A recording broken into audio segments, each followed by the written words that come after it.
let's talk about counterfeits for a second. There's lots of fake, cheap things in the world today. And Satan always had a counterfeit for the things of God. As children of God, we have to be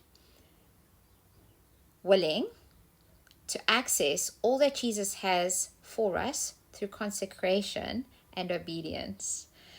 Satan had counterfeits. You look in Exodus, Moses throws down his staff, which is a sign from God that God is almighty and he's powerful and he's able to do miracles.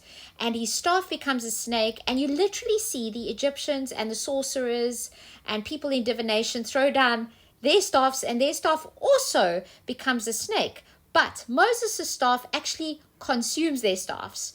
And so you see them mimicking the things of God, and Satan is still doing that. He always offers us a fake version of the real deal, and he wants us to access it, because when you do, it's not going to last. If there's anything I've learned about putting my trust in things outside of Jesus Christ, is they do not last. And when those things come crumbling down, it is very, very painful.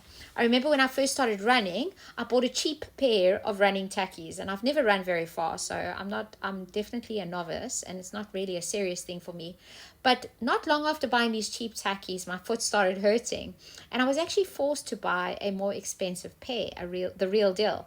And so I bought a pair of Asics, and I bought these Asics in 2016, and as you can see, they still have sole, and they're eating a little bit there in the front. But you know what? I still run in these shoes. I know they're pretty ugly, but they are the real deal, and they cost me something.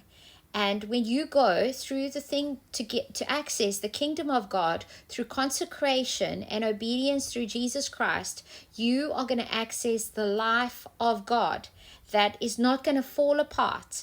And so this scraps New Age spiritualism, meditation, all the things that we are trying to access, joy, peace, being right in people's eyes, all these things that people are trying to access outside of Jesus is not going to last.